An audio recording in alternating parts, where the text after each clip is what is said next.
Eh, Baik, jadi alhamdulillah ya kita hadis ini sebenarnya hadis ke-27, tapi hadisnya ada dua gitu.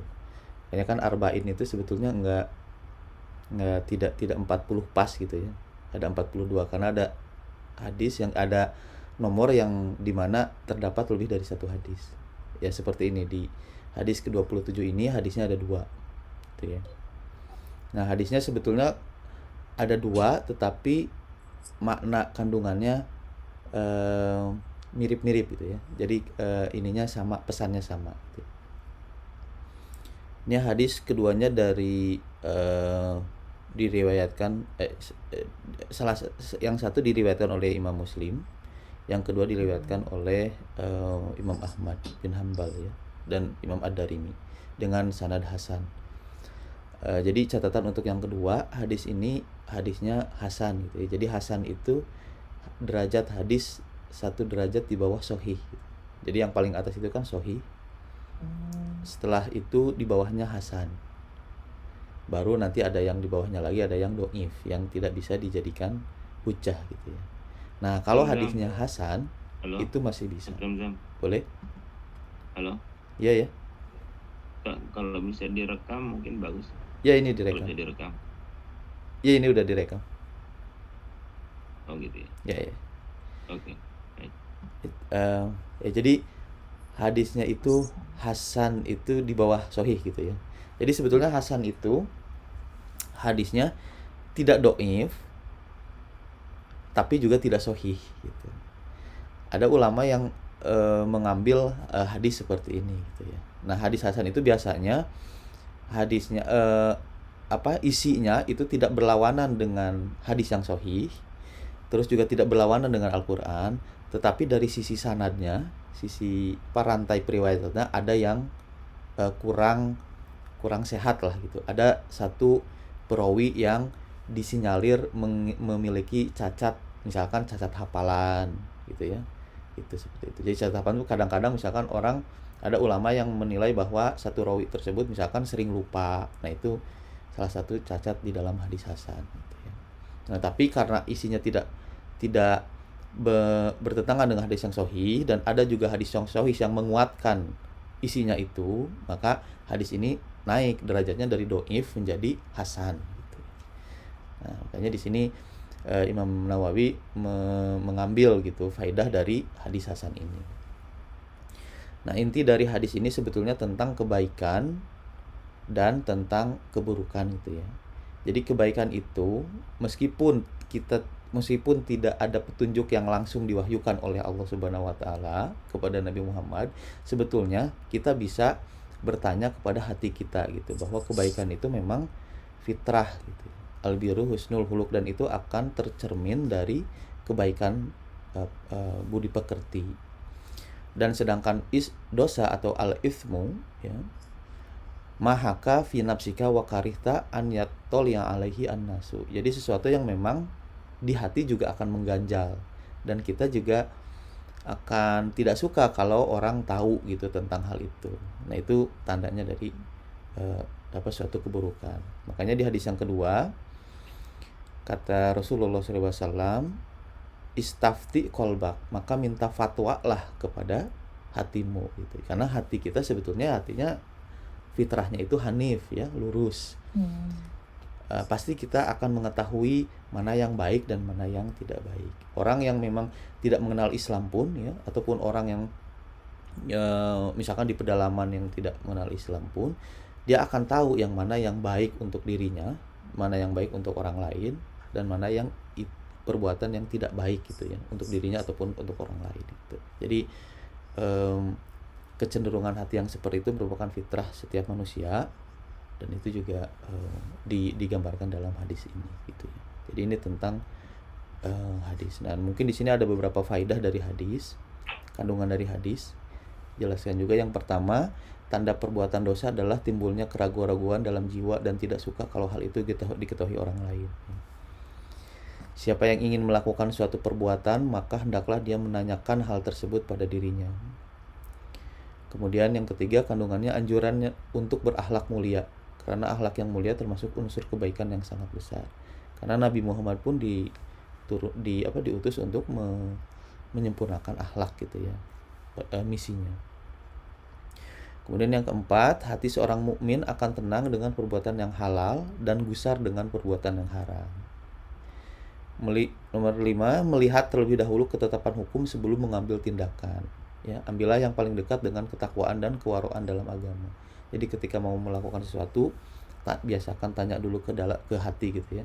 Apakah ini baik? Apakah ini ada faedahnya? Misalkan kita mau berbicara kepada orang, mau posting sesuatu di sosial media, biasakan untuk recheck dulu atau bertanya dulu ke hati gitu, apakah ini baik diposting, apakah ini tepat waktunya untuk diposting, apakah ini bisa menimbulkan orang lain sakit atau misalkan tersinggung. Nah, itu hal-hal seperti itu ya. Itu salah satu sikap warok dalam beragama.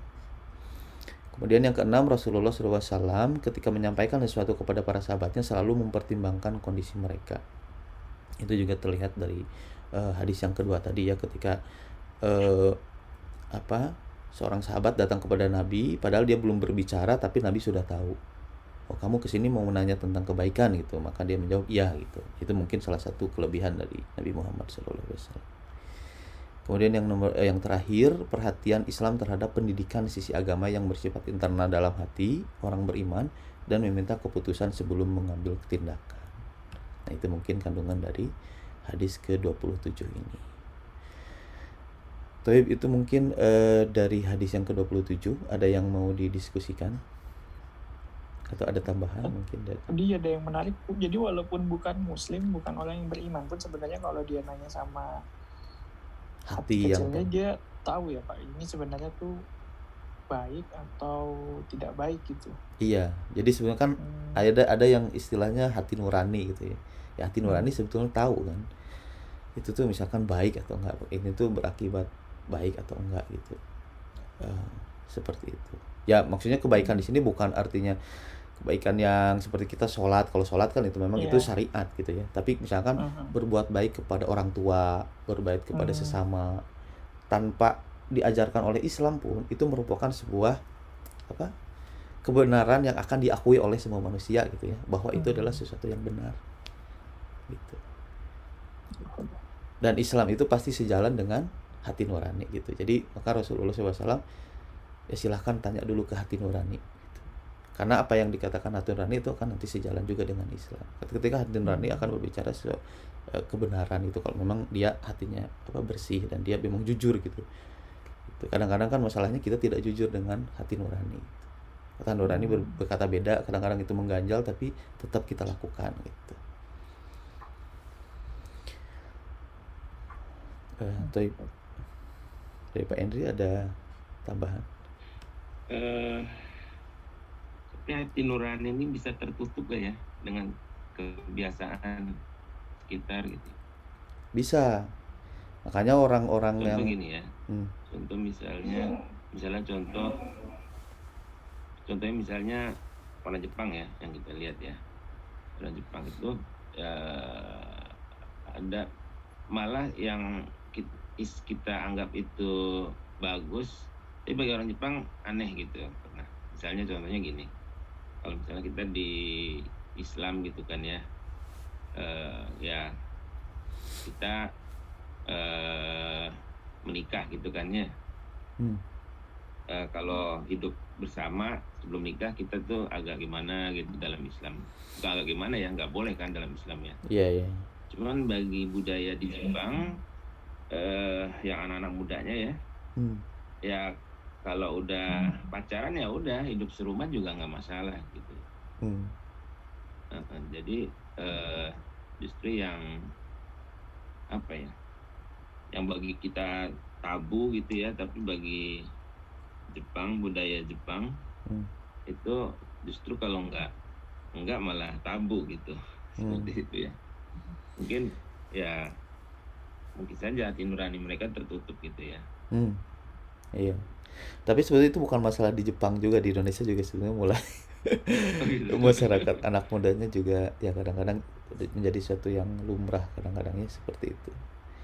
Ya karena makanya dalam Islam dalam Al-Qur'an juga kan Disebutkan ya ketika misalkan hati kita terbiasa dengan yang tidak baik, itu nanti lama-lama hati kita menjadi keras seperti batu gitu ya. Au asadu qaswa. Atau misalkan dalam Al-Baqarah fi qulubihim maradun fazadallahumul marad. Jadi hatinya memang ada sakit gitu. Nah, jadi memang udah nggak normal gitu hatinya. Ketika memang kita terbiasa ditempa dengan hal-hal yang negatif, hal-hal yang ini, akhirnya negatif itu menjadi sesuatu kebenaran yang baru gitu. Istilahnya ada apa? Post truth gitu. Keburukan atau sesuatu yang salah dilakukan terus-menerus maka akan menjadi kebenaran gitu. Padahal itu salah gitu. Iya. Jadi kalau kita ngobrol sama teman Jepang gitu ya, misal dia nanya, bagi umat Islam menikah itu seperti apa gitu kan? Saya bilang kan kalau umat Islam pernikahan itu justru awal gitu ya, yang tadinya tidak halal jadi halal gitu ya, jadi suatu acara spesial gitu lah. Cuman kalau bagi mereka ya gimana ya, sebelum nikah pun mereka sudah sekamar, sudah seperti itu gitu kan. Jadi tidak ada spesial gitu ya. Ya mungkin itu hal yang ada di sekitar kita seperti itu. Iya. Ada ya karena kan yang kebiasaannya berbeda. Mereka nggak tahu, nggak peduli dengan halal haram gitu ya. Karena pernikahan kan di zaman liberal saat ini ya hanya sebagai hanya satu bukti administrasi aja gitu ya. Ya kan kayak kita bikin sertifikat gitu. Tapi bukan suatu gerbang kitanya boleh jadi halal atau tidak, kan mereka tidak ada urusan dengan halal atau haram gitu. Intinya yang menikah itu hanya sebuah kayak legal, urusan legal aja, legal dengan pemerintah gitu setempat. Mereka tidak perlu itu untuk melakukan hubungan suami istri gitu, tidak perlu menikah untuk hubungan suami istri karena mereka bisa melakukan itu. Makanya Islam datangkan itu aturan itu gitu ya. Tapi mungkin untuk hadisnya seperti itu ya. Nanti minggu depan kita lanjut di hadis yang selanjutnya. Jadi kita lanjut ke bahasa Arab ya. Tapi mungkin bahasa Arabnya hari ini banyak akan murojaah dulu ya. Gitu. Baik, Pak. Baik. Oke. Ini udah kelihatan ya? Pak, kita sampai 6.40 aja ya. 6.40 boleh. Suruk ya. Ya, siap. Iya. Oke, ini kelihatan ya yang bagan ini ya. Iya. Atau kekecilan. Lihat. Oke. Ya, cukup ya. Jadi mungkin ini murojaah dulu bagi yang baru ini juga, Mas siapa tadi? Mas Fahmi. Tapi kayaknya Mas Fahmi juga udah mungkin bisa udah paham. Di dalam bahasa Arab itu kan ketika kita berbicara bahasa Arab, suatu kalam bahasa Arab itu suatu perkataan ya, suatu kalam lah, ucapan gitu ya dalam bahasa Arab. Itu terdiri dari, yang pertama itu terdiri dari jumlah ya. Jumlah itu kalau dalam bahasa Indonesia statement. Setelah jumlah itu terdiri dari kalimah. Dan kalimah itu terdiri dari huruf atau harf. Jadi unit terkecil dari bahasa Arab itu kan huruf ini ya. Jadi huruf dia disusun menjadi sebuah kalimah ya, bukan kalimat dalam bahasa Arab, bahasa Indonesia, tapi kalimah. Kalimah disusun menjadi sebuah jumlah. Jumlah nanti akan menjadi sebuah kalam. Itu jadi ini building blocks dari bahasa Arab. Nah, kemudian dalam kita dari ujung dulu ya, dari huruf. Huruf itu nanti ada yang ma'ani, ada yang mabani. Ya. Kan kemarin kita sudah belajar sebelumnya ada huruf jar gitu ya. Tapi kita juga tahu dalam huruf itu ada huruf hijaiyah. Nah, bedanya huruf hijaiyah itu huruf mabani. Sedangkan huruf jar itu adalah salah satu contoh dari huruf ma'ani. Artinya apa bedanya? Huruf mabani itu huruf yang tidak berubah dan memang tidak ada maknanya. Ya huruf hijaiyah ya. Misalkan ada alif, ba, itu tidak ada maknanya sama sekali gitu. Itu hanya penyusun saja dan itu tetap gitu ya. Seperti itu bentuknya gitu ya. Sedangkan huruf ma'ani itu adalah bisa jadi satu huruf, bisa jadi susunan dari beberapa huruf, dan dia mempunyai makna gitu.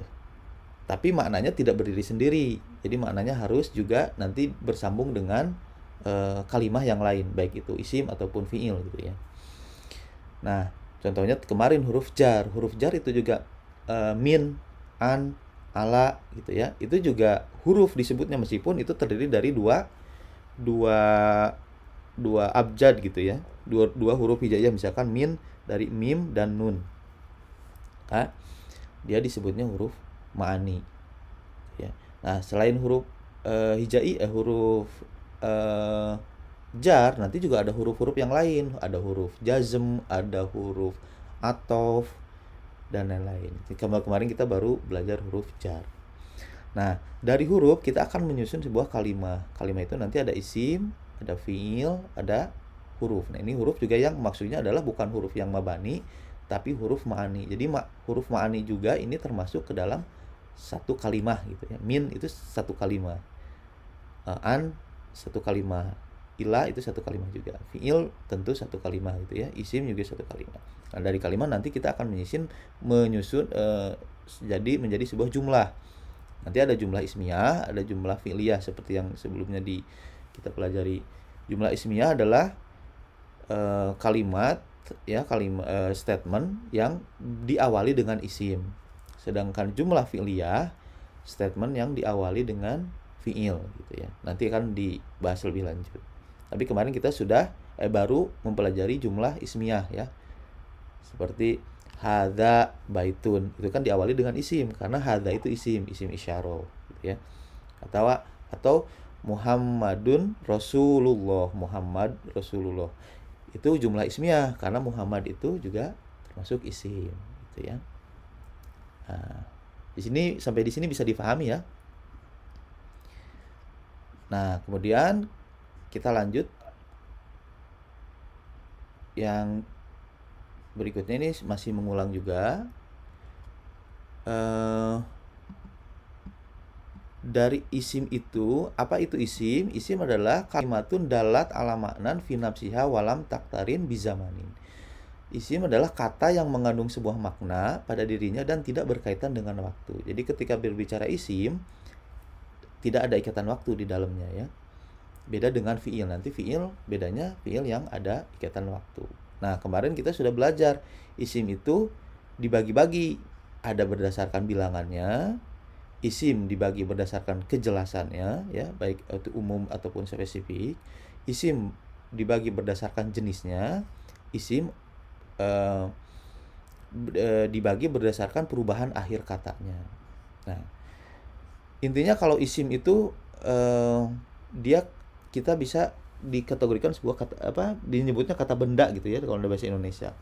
Tapi sebetulnya bukan kata benda saja kan, ada kata sifat, itu termasuk isim. Intinya bukan pekerjaan, sesuatu yang tidak terikat dengan waktu ya, bisa sifat, bisa nama, bisa isim yang isyarah tadi yang untuk menunjuk, bisa isim kata ganti, itu juga termasuk isim ya.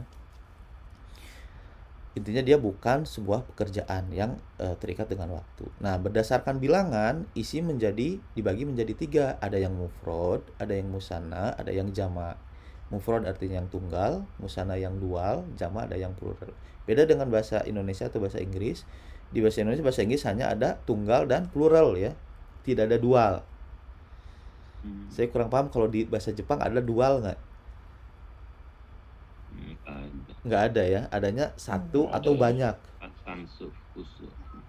ya, adanya satu atau banyak. Di Inggris juga adanya satu atau banyak ya, tidak ada yang dua. Nah, kalau di bahasa Arab yang dua pun ada bentuknya gitu ya. Jadi misalkan baitun ya, baitun itu satu, baitani dua, buyutun tiga, banyak gitu. Jadi yang dua tuh ada bentuk yang berbeda gitu ya.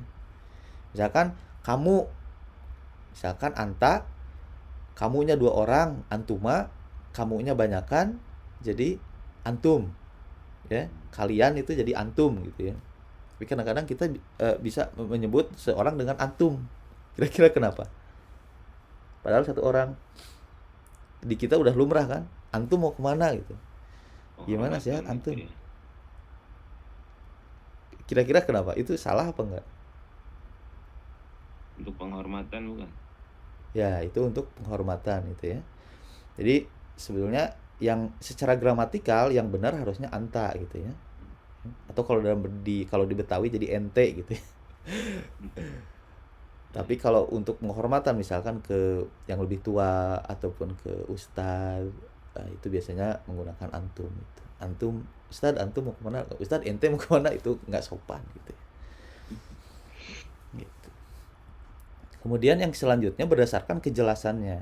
Ini ada yang nakiroh, ada yang makrifah kemarin ya. Cirinya nakiroh apa kemarin?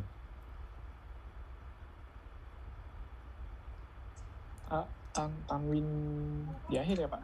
Ya, cirinya nakiroh ada ya tanwin. Kalau cirinya makrifah tamarbutoh di akhirnya. Bukan, yang tamarbutoh mah perempuan. Ada alif lam. Ada alif lam, ya, ada a. Ada alif. Gitu. Jadi misalkan apa masjidun. Nah, kalau masjidun itu nakiroh, kalau al masjidu itu ma'rifah gitu ya. Jadi masjidun dan al masjidu. Kalau Muhammadun itu nakiroh atau ma'rifah? Itu udah ma'rifah ya. Itu udah ma'rifah karena spesifik orangnya siapa itu, nama orang, namanya Muhammad. Ya, karena itu nama orang meskipun tidak ada alif lam, tidak ada al gitu. Nah, kalau nama orang itu udah pasti ma'rifah gitu ya. Kemudian yang selanjutnya isim juga dibagi berdasarkan jenisnya ya.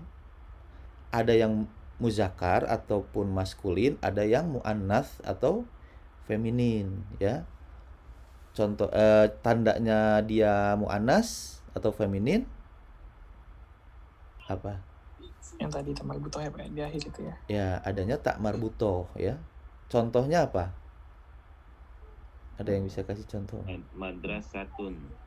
Madrasatun. Nah, itu madrasatun feminin. Selain madrasah apa? Apa ya? Ya, nama orang perempuan juga. Nama orang perempuan. Sayaroh atau sayaroh? Sayaroh artinya apa? Sayaroh pohon ya? Kuruma. Sayaroh artinya mobil. Sayaroh juga perempuan. Ya. Satu lagi kebun. Hadikotun kebun. Nah, itu juga perempuan. Atau berarti perempuan apa? Gimana? Jannatun gitu. Jannatun itu juga. Sajarotun gitu ya. Sajarotun kan pohon gitu ya. Pohon. Nah, kalau di Indonesia sajarotun jadi history gitu, history ya, sejarah. Jadi sejarah itu seperti pohon yang ada dari akarnya sampai ada cabang-cabangnya. Jadi ya makanya disebut sejarah gitu. Sejarah dari kata itu berarti ya. Sajarotun. Nah, kemudian perubahan selanjutnya perubahan akhir kata, ada yang mu'rob, ada yang mabni ya. Isim itu ada yang mu'rob artinya dia akhirnya bisa berubah. Ada juga yang mabni, dia tidak akan berubah selamanya seperti itu konsisten ya. Contoh yang mabni kira-kira apa contoh yang mabni? Contoh isim yang tidak berubah dan tidak akan berubah selamanya. Nama orang. Nama orang bisa berubah. Muhammadun, bisa Muhammadin, bisa Muhammadan kan? Nah, jadi yang ujungnya itu tidak akan berubah. Ujungnya tidak akan berubah. Isim. Contohnya apa? Makkah bukan. Ya apa? Makkah. Nama tempat. Nama tempat bisa. Oh bisa. Fi Makkatin ataupun Makkatun bisa kalau Mekah. Yang mabni kira-kira apa? Isim isyarah. Isim isyarah tuh seperti apa contohnya? Hadza. Hadza. Kan hadza jadi nggak pernah akan jadi hadzu atau jadi hadzi. Dia akan selalu jadi hadza Oh iya. atau dzalika. Pi, Itu kan pi, isim pi. isyarah. Gimana? Pi gitu ya. Nah, itu huruf kan? Fi itu Itu huruf huruf jar, ya. bukan Ini isim. kata ya. Ya. Tuh, Kak. Ini isim. Kata Misalkan ganti orang juga gimana? gitu ya. Kata ganti orang berarti juga gitu ya, nggak boleh. Iya, kata ganti orang itu kan disebutnya apa? Isim apa itu? Itu Isim domir ya. oh ya, Domir. bener. Isim domir itu kata ganti seperti anta gitu. Anta juga nggak bakalan jadi antu ya, ataupun jadi anti. Ya, kalaupun jadi anti itu jadi beda lagi nanti ya. Kalau menunjuk kamu yang laki-laki itu pasti anta gitu ya. Kemudian yang perempuan pasti anti gitu ya, nggak bikin jadi apa, kalau anta nggak mungkin jadi ente gitu kecuali di Indonesia. Jadi anta terus. Kemudian huwa juga pasti huwa ya, jadi nggak bakal jadi hui gitu ya, atau hu gitu. Itu malah aneh lagi. Nah, itu yang disebut isim mabni ya. Isim isyarah, isim domir, isim apalagi, kira-kira apalagi. Kemarin kita sudah belajar satu isim yang mabni juga sebetulnya. Kira-kira apa?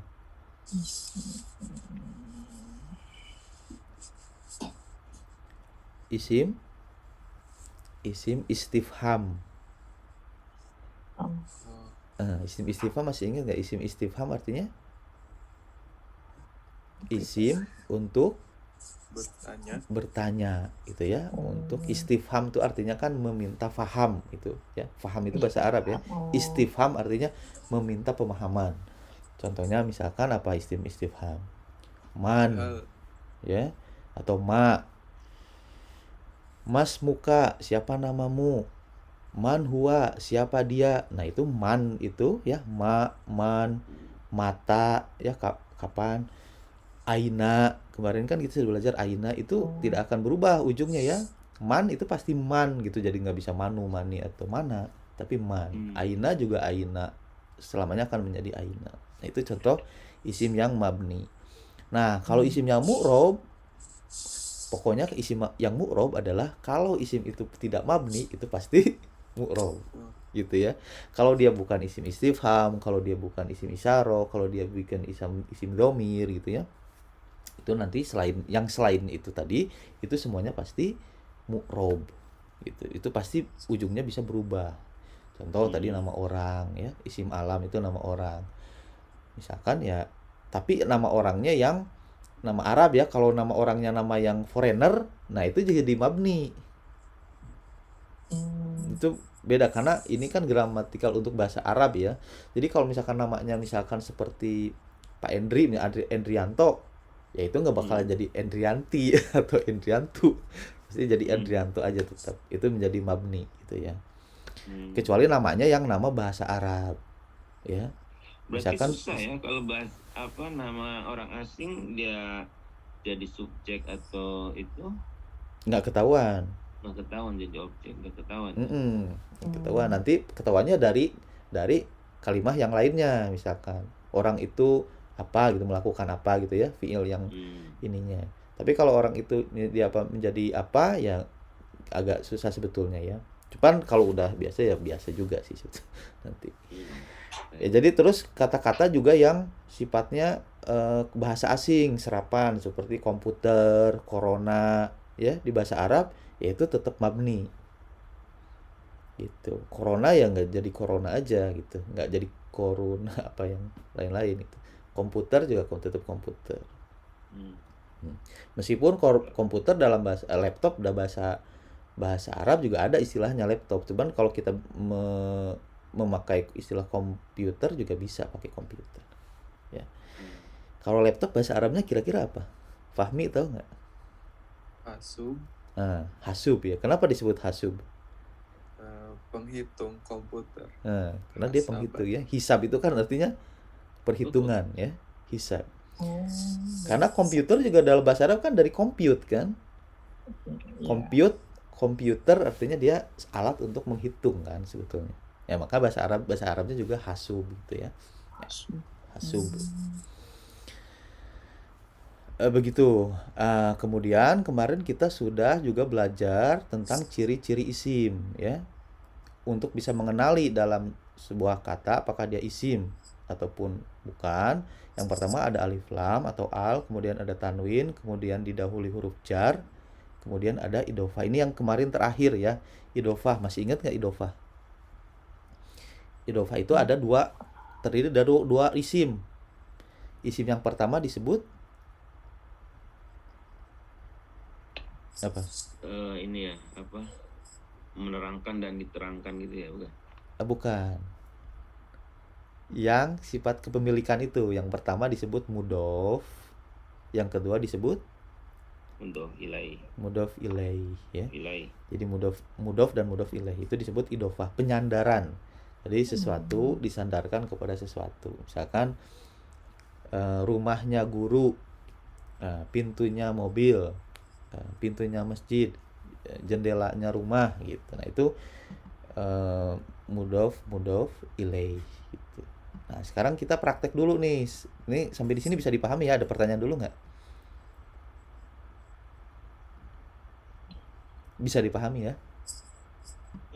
Nah, sebenarnya kita tes dulu sekarang. Oke. Nah, sekarang kita langsung ke Al-Quran aja ya, biar gampang. Misalkan kita yang surat biasa kita baca Al-Fatihah. Mulai dari Bismillahirrohmanirrohim. Bismi ini satu kalimah, dua kalimah?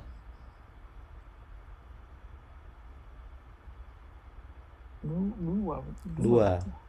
Bi sama ismi ya? Ya, ini sebetulnya dua ya, tapi disambungkan, diwisolkan. Sebetulnya ini kalau bukan dalam Al-Quran ya, dia jadi bi ismi kan. Tapi karena Al-Quran kan dia ada, karena dia merupakan karya sastra juga gitu ya. Jadi penuh dengan sastranya gitu. Bismi, ini yang pertama ada bi, yang kedua ada ismi. Nah, bi itu apa? Isim, huruf atau fi'il?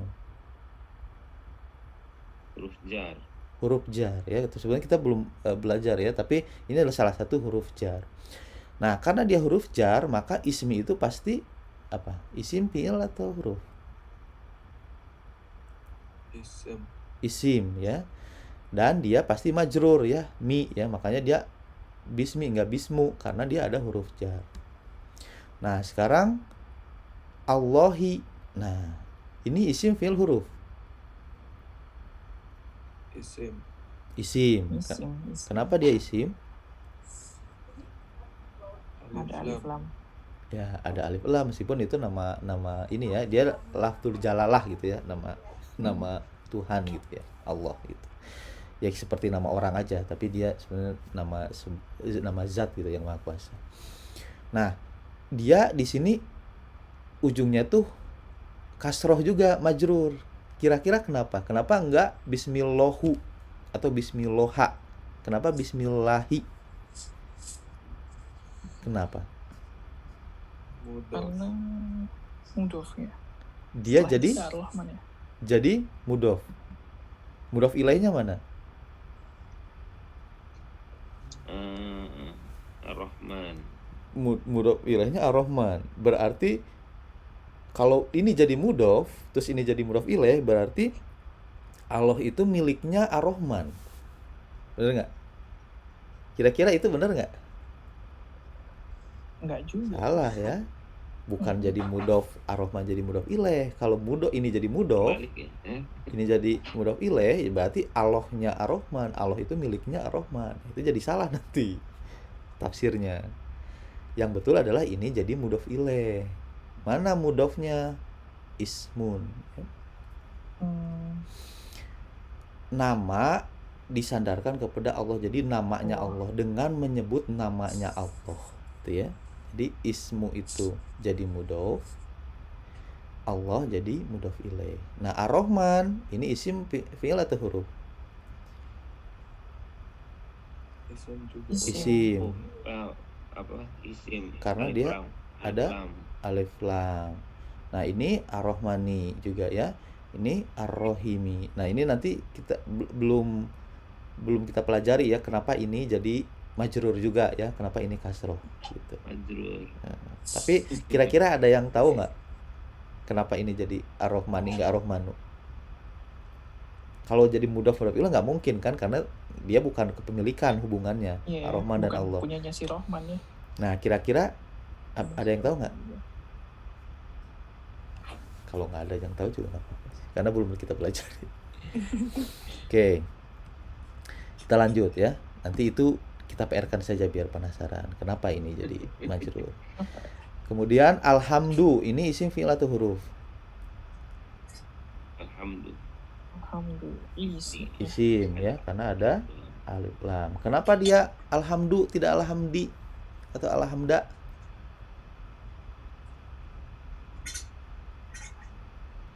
Sudah. Karena Masih biasa kan kami.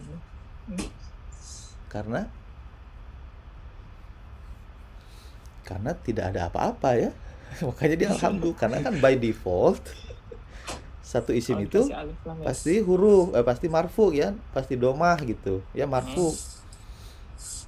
Jadi kalau tidak ada huruf jar ataupun tidak ada amil yang merubahnya ya dia dibiarkan saja domah gitu atau marfu. Alhamdu makanya ya tidak ada alhamdi ya, karena tidak ada yang memajrurkan juga. Alhamdulillahi, nah ini juga isimnya Allah tadi sudah.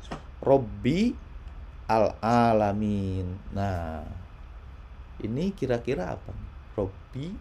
Robbil alamin. Alamin. Robbi mah isim ya. Robbi isim karena Alamin. Robbi. kenapa dia isim? Tidak ada tanda-tanda isim. Apa ini tanda isimnya apa? Iya, tanwin kan tanwinnya nggak ada. Tanwin nggak ada, alif lam nggak ada. Sebenarnya ada tanda isim, dia majrur ya. Ini dia bi gitu ya, nggak robu. Itu robbi kasroh di ujung itu juga tanda isim. Ya, majrur itu juga tanda isim karena fiil itu nggak ada yang fiil majrur, tidak ada. Yang ada majrur itu adanya fiil, hanya isim gitu ya. Makanya huruf jar itu tidak bisa masuk ke dalam fiil ya, masuk itu ke dalam isim saja. Terus kemudian mudhof ilaih atau idhofah tadi itu hanya terjadi di isim bukan di fiil. Nah, ini juga makanya isim. Nah, Robbil alamin. Nah, ini al-alamin ini juga isim karena dia ada al. Nah, alamin di sini dia juga sebetulnya majrur. Dia menjadi mudhof ilaih dari Robbi. Jadi Tuhannya seluruh alam. Gitu. Ini juga mudhof ilaih. Gitu. Ar-Rahman isim fi'il huruf Isim. nakiroh atau ma'rifah? Ma'rifah. Ma'rifah ya spesifiknya. Ini Ar-Rahim nakiroh atau ma'rifah? Ma'rifah. Mudzakar atau musana? Mudzakar atau musana? Mudzakar atau muannats? Ini muzakkar ya. Mudzakar karena dia tidak ada tanda-tanda muannas ya. Maliki yaumi. Nah, maliki yaumi, maliki di sini isim fi'il atau huruf? Isim. Karena majrur. Ya. Yaumi juga Yaumi juga isim. isim, dia majrur. Ini ad-dini. Isim. Nah, di sini ada idhofah nggak di sini? Yaumiddin. Nah. Dan Maliki.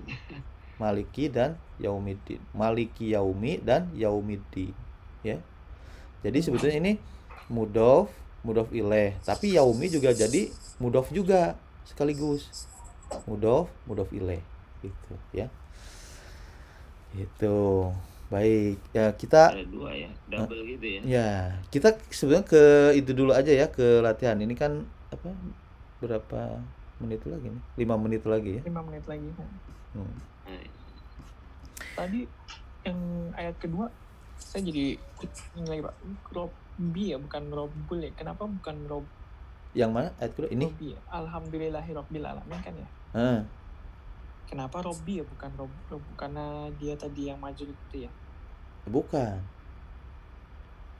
Ini nanti. Ini sama seperti ini. nanti Ar-Rahman Ar-Rahim. Oh, sama kayak Ar-Rahman. Oke. Ini juga kan di sini tiba-tiba nih Maliki ya. Maliki kan tidak ada huruf jar. Kenapa ini majrur? Iya. Ini juga sama, Ar-Rahmani, Ar-Rahimi. Ini semuanya majrur kan? Iya, Mang. Tidak ada Itu- huruf jar padahal. Itu kalau alhamdulillahnya nggak ada, itu bisa jadi Rabbul Alamin aja, bisa nggak? Bisa, Nggak ada alhamdulillah ya, tapi bisa, iya. Jadi kalau ini alhamdulillah tidak ada, ya, ini akan jadi Robbul Alamin saja, gitu. Dia tidak akan menjadi Robbi. berarti jadi Robbi itu pengaruh dari alhamdulillahnya kan? Iya, pengaruh dari salah satu dari sini. Pengaruh dari apakah alhamdulillah atau lillahi, nanti kita pelajari. Toib. Ini mau lanjut di sini atau kita ke sini? Beresin Al-Fatihah dulu aja kali ya. Nanti minggu Iya. depan kita lanjut ke bukunya ya. Oke. Iya kak. Nah ini isim, fiil atau huruf ya? Isim. Isim apa ini? Kak gini isim apa? Ada ganti orang. Tanda ganti orang ya. Jadi Domir. domir anta ya. Domir ya. Mufrad, musana atau jama'? Mufrad. Mufrad. Mufrad ya. Kalau Satu. musananya apa? Iya. Iya. Iyaka. Iya, kuma ya. Kalau Oh, kalau Iya, jamaknya Iyaki bukan? ya, kalau iyaki kan perempuan. Nah, kayak kan kak di sini kepada siapa kak di sini? Maksudnya kata ganti dari apa? Ta. Kan ini kamu kan? Anta ya. Ya, Heeh. antanya ini Allah siapa? ya. Allah. Allah ya. Allah. Nah, jadi Allah itu tunggal gitu ya, mufrad, makanya di Allah sini. ya. Nggak yakum kepada kalian, aku menyembah kan, tapi kepada kamu yang seorang itu yang tunggal, aku menyembah. Gitu. Kenapa tidak iyaki? Bukan Karena iya itu selalu kak, selalu itu kan? Enggak. Iyaki itu bisa ke Karena- perempuan juga. muzakkar ya. Enggak. Oh, Karena muzakkar tunggal ya. iyaki ahabu, hanya kepadamu aku mencintai. Ya kan bisa begitu. Kepada hanya perempuan. Tapi iyaka na'budu. Karena Allah iya kak. Karena Allah Iya. iyaka ya. Karena dalam Al-Qur'an Allah Laki-laki. diinikan dengan ini muzakkar. Tapi bukan berarti Allah itu punya jenis kelamin ya, gitu. Tapi dalam Al-Qur'an gitu menggunakan untuk di gramatikal bahasa Al-Qur'an, Allah itu diwakili dengan jenis muzakkar gitu ya. Jadi semuanya tentang Allah itu nanti muzakkar. Meskipun bukan berarti Allah itu punya jenis kelamin. Na'budu, nah ini isim fi'il huruf. Na'budu fi'il ya. Fi'il ya. Fi'il. Karena tidak ada isim. Udah mulai fi'il. Wa Huruf. huruf. Iya kak tadi sama ini domir ya. Nasta'in isim fi'il huruf. Iya. Fi'il. Kain. Nah, Ini kalau ini fi'il ya. ihdi. Nah, ihdi. Di fi'il. Ihdina. Kalau ini ihdina kan? Ihdina. Ini nih. Fi'il ya. Fi'il yang ini ya, menyuruh ya. Ya, fi'il ya, fi'il. Nanti ada yang disebut dengan fi'il amr. Asyroto isim fi'il huruf. Isim. Sim. Ada alif lam. Ada Alif alif lam, lam. Al mustaqim Isim. Isim isim. juga. Asyiroto ini mudzakkar atau muannats? Muzakkar. Mudzakkar ya. Suratul. Kemudian siroto. Nah, ini Siroto. isim. Isim. Isim. Nah, kenapa isim tapi tidak ada alif lam dan tidak ada tanwin? Dia jadi mudhof. Dia jadi mudhof ilaihnya Alazina. aladina ya. Nah, kalau dia jadi mudhof kemarin di pelajaran sebelumnya dia tidak boleh masuk al dan tidak boleh masuk tanwin. Amin. Ya, makanya di sini jadi tidak asyiroto alladzina tapi sirotol ladzina karena dia jadi mudhof. Sirat itu artinya kan jalan kan. Jalan yang mana? Jalannya orang-orang yang engkau beri nikmat. Ya, makanya di sini dia jadi mudhof dan dimudhof ilaihkan kepada alladzina. Alladzina isim fi'il huruf Isim. Isim ada alif lam. Nah, isim apa ini? Tahu nggak, ada yang tahu nggak ini isim apa namanya? Alladzina. Sebenarnya belum dipelajari kan, ada alladzi, alladzina, ada ulaika, ya seperti itu kan. Nah, itu disebut isim ya. Nanti kita pelajari. Nah, tapi bocorannya itu disebut dengan isim mausul.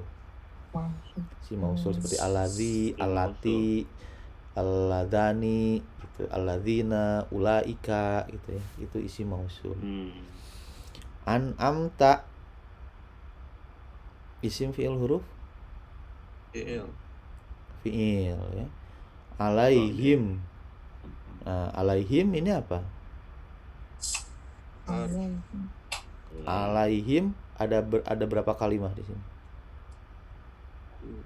Himnya itu isim. Himnya isim, alanya Isim alanya huruf. Huruf apa? Jar. Huruf jar. Berarti him itu menjadi majrur ya, alaihim, ke atasnya gitu ya kan. Kemarin kita sudah belajar ala. Alaihim ghairil maghdubi. Bismillahirrahmanirrahim. Ghairil maghdubi, ghairi isim fi'il atau huruf? Ghairil Isim ya. Isim. maktub isim ya. Nah, ini juga isim tapi isim belum kita pelajari juga. Tapi ini isim ya. Namanya isim apa? Isim isim istisna namanya. Pengecualian kayak misalkan illa gitu, kecuali kan. Gitu. Atau ghairi yang bukan gitu. Al maghdubi ini isim ya. Karena ada al. Alaihim sama wa ini huruf. Walad ladolin, la itu juga la huruf ya. Di sini hurufnya huruf la juga, huruf nafi. Ad-dolin isim fi'il huruf isim ya gitu. Karena ada alif lam. Begitu. Jadi Al-Fatihah kita sudah tahu ya sekarang. Ada pertanyaan? Sini udah masuk 642 terakhir. Banyak isim ya. Nah, banyak isim. Kenapa faidahnya banyak isim? Seperti alhamdulillah. Kenapa pakai jumlah ismiyah? Karena yang namanya hamdun itu namanya pujian ya kepada Allah itu tidak lekang oleh waktu ya. Itu adalah salah satu faidah kenapa Allah Subhanahu wa taala menggunakan jumlah ismiyah di sini banyaknya. Tidak jumlah fi'liyah. Kalau ini menggunakan jumlah fi'liyah misalkan bisa saja kan nahmadu lillahi, kami memuji Allah ya. Itu bisa, tapi karena nahmadu itu fi'il dan fi'il itu terikat dengan waktu. Artinya pujian itu akan terikat oleh waktu terbatas. Tapi Allah menggunakan jumlah ismiyah, jumlah sesuatu yang tidak terikat dengan waktu. Artinya pujian itu akan selamanya permanently untuk Allah gitu. Ya. Itu dari sisi faidah bahasa Al-Qur'an. Ya, dan Al-Qur'an itu kan sastra gitu ya. Kemarin juga ngobrol sama Pak Endi. Nah, di sini semuanya ujungnya vokalnya i gitu ya. Min, him, din, in gitu ya. Im gitu ya. Selang-seling gitu ya. Ini min ini apa? Ujungnya in, ini im, terus in, terus in, terus im, terus in gitu ya. Itu ada polanya. Ya, itu sastranya Al-Qur'an. Karena Al-Qur'an itu Al-Qur'an satu-satunya buku gitu ya dalam sepanjang sejarah umat manusia yang dijadikan menjadi standar bahasa gitu ya. Nah, di Al-Qur'an di bahasa Arab itu kan ada bahasa Arab fusha, ada bahasa Arab amiyah gitu ya. Standar bahasa Arab formal itu tetap merujuk kepada Al-Qur'an. Jadi Al-Qur'an itu sebagai bukan hanya jadi rujukan dalam beribadah tapi rujukan bahasa gitu. Rujukan ilmu linguistik. Karena saking dia secara bahasanya bagus gitu ya. Gitu. Tidak ada yang menyamai. Makanya sampai sekarang dijadikan rujukan. Kalau di kita kan KBBI gitu ya. Di Indonesia. Nah, kalau di bahasa Arab yang menunjuk bahasa fusha atau bahasa formal itu standarnya menggunakan standar Al-Qur'an. Baik itu di lembaga-lembaga yang muslim ataupun yang tidak yang non muslim itu rujukannya sama menggunakan bahasa Al-Qur'an. Karena sastranya tidak ada yang bisa mengalahkan gitu.